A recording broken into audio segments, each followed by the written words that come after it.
मेरी साहिबा कितना अर्सा चलेगी नून लीग की गवर्नमेंट, गिवन द फैक्ट के, या कितना अरसे तक ये नहीं लड़ेंगे अगर ये बन आ भी जाए पावर में? इसका जवाब तो अता तारड़ साहब ही दे सकते हैं, लेकिन मैं आपको ये ज़रूर बता सकती हूँ कि अता तारड़ साहब की जहाँ पर भी बात हुई है ना, मुझे लगता है इन्होंने उस बात को ना बहुत ज़्यादा अपने सर पे सवार कर लिया है और उस चक्कर में ये लोग बाहर इलेक्शन कैंपेनिंग के लिए निकल ही नहीं रहे हैं। सही।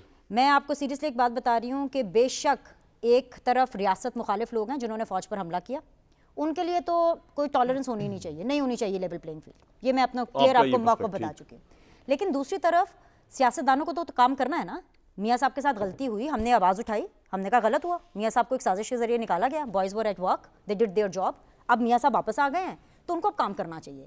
ऐसा नहीं होगा कि एक तकरीर करेंगे जो कि बहुत अच्छी तकरीर थी, क्यों नहीं निकल रहे बहुत अच्छी तकरीर थी, लेकिन अभी भी वो पार्टी मीटिंग्स में बैठ करके मुझे रोज़ यही बता रहे होते हैं कि 1999 में मैं वजीर आजम था, रात को मैं हाईजैकर बन गया। ये 2023 में नहीं चलेगा, 24 ठीक है, 2024 के इलेक्शन में। मुझे लगता है कि ये लोग इसलिए बाहर नहीं निकल रहे हैं बिकॉज अता तारड़ साहब की जहाँ पर भी बात हुई है, वो अता तारड़ साहब बड़े कॉन्फिडेंट हो गए हैं कि भाई अब ये पूरा मैदान क्योंकि हमारे लिए साफ है और हम इसके बेनिफिशियरी बनेंगे। मैं आपको एक बात बताऊं, खबर ले लें मुझसे आप। इस्टेब्लिशमेंट की मदद नहीं करेगी इलेक्शन में, अगर ये सोच रहे हैं। ये इनको समझाएं ना, ये इनको समझाएं। और मैं सिर्फ अता तारड़ साहब को ये समझाना चाहूंगी कि जब आपको कोई लेकर आता है ना, या अगर आप किसी के कंधों पर आते हैं तो फिर आप उनके साथ रेस नहीं लगा सकते। इमरान खान साहब ने भी यही किया, जिनके कंधों पर चढ़ के आए उसके साथ उन्होंने रेस लगानी शुरू कर दी। अब अगर ये भी यही सोच रहे हैं कि अगर इमरान खान नहीं है, पीपल्स पार्टी तो पंजाब में नहीं है, ये कल को उनके साथ रेस नहीं लगा सकते। और एक बड़ी मुझे 30 सेकंड सिर्फ अलाउ कर दीजिए। अता तारड़ साहब की मौजूदगी का फायदा उठाते हुए जिस दिन 9 मई हुआ उस दिन वजीर आजम शहबाज शरीफ साहब थे। फौज को ऑर्डर थे कि आपने गोलियां नहीं चलानी, लेकिन पुलिस तो थी ना। चलें, उस टाइम पे आप मॉब को नहीं रोक सके क्योंकि हालात ऐसे थे, लेकिन उसके बाद इन्होंने 9 मई वालों के लिए क्या किया? लॉ एंड ऑर्डर मेंटेन करना। पंजाब की पुलिस हो, लाहौर की पुलिस हो, इस्लामाबाद की पुलिस हो, वो किसके अंडर आती है? किसकी? आपका पॉइंट आगे दोनों सवाल का जवाब देंगे। 4 साल के पहले मदर साहब आपके नज़दीक ये जो PMLN है, ये बाहर भी नहीं निकल रही, ये जलसे भी नहीं कर रही, ये कैंपेनिंग भी नहीं कर रही, और आपके नज़दीक अगर ये जीत भी जाए, जिस वजह से भी जीत जाए ये, तो आपको लगता है कि जिस तरह के पीपल्स पार्टी बार बार कह रही है, मैं उनको कोट कर लेता हूं कि इतना कॉम्प्रोमाइज होकर आ रहे हैं, फिर ये अगर भी करेंगे तो इनका बाजू ट्विस्ट कर दिया जाएगा क्योंकि ये कॉम्प्रोमाइज होकर आ रहे हैं? या आपको लगता है कि नहीं, ये फिर भी मेरिट पे आ रहे हैं और ये बड़ी तरीके से इस्टेब्लिशमेंट को भी डील करेंगे और अपनी बात भी मनवाएंगे और एक आज़ाद तरीके से हुकूमत चलाएंगे? What's your take sir? देखिए कामरान, PMLN या PDM से मेरे नज़दीक, हो सकता है मैं गलत हूँ, उनकी सबसे बड़ी सियासी गलती उनका 18 महीने हुकूमत करना थी।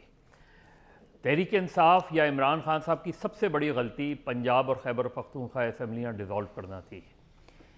इन दोनों बड़ी गलतियों का दोनों खुमियाजा भुगत रहे हैं। और सर अब ये कॉम्प्रोमाइज वाली बात, साहब 3.5 साल वक्त की किल्लत है मदर साहब, कॉम्प्रोमाइज वाली बात जब नवाज शरीफ साहब यहाँ जब नवाज शरीफ साहब यहाँ से गए थे ना, जी, उस वक्त PMLN का ग्राफ आप असेस कर लें, और जब नवाज शरीफ साहब वापस आए तो असेस कर लें। ठीक, बिल्कुल इसी तरीके से इमरान खान साहब तमाम तर उसके बावजूद 60% पाकिस्तान पे उनकी हुकूमत थी, पंजाब, KP, गिलगित बल्तिस्तान, उनको चौधरी परवेज़ इलाही समझाते रहे, उनको उनके करीब तरीन साथी समझाते रहे कि इसका काउंटर प्रोडक्टिव होगा। आपने उठा के फील्ड दूसरों के हवाले कर दी और उसके कॉन्सिक्वेंसेस जो है वो सामने आ गए। लेकिन अभी जो बात हो रही है कि आप ये जितने लोगों के कागजात नामजदगी मुस्तरद हुए, इन सब के कागजात नामजदगी आप मुस्तरद रहने दें। PTI को अगर उसका इलेक्शन सिंबल मिल जाता है तो PTI वाले ये समझते हैं कि वोट तो कैंडिडेट को नहीं पड़ेगा, वोट तो सिंबल को पड़ेगा। तो एक मुश्किल होगी। वक्त कम है, ब्रेक से पहले कुछ कहना चाहते हैं आप? देखिए, मैं ये समझता हूं कि ये सिंबल का इशू नहीं है। फील्ड के अंदर एक ऐसे उम्मीदवार को अगर आप उतारेंगे, फॉर एग्जांपल मेरे उस्ताद सलमान अकरम राजा साहब इलेक्शन लड़ना चाहते हैं मॉडल टाउन से, उनको तो गली मोहल्ले समझते हुए टाइम लग जाएगा। अगर किसी की ये सोच है कि लोग दीवानावार निकल, चले आप गली में, मैं इस पे आता हूं।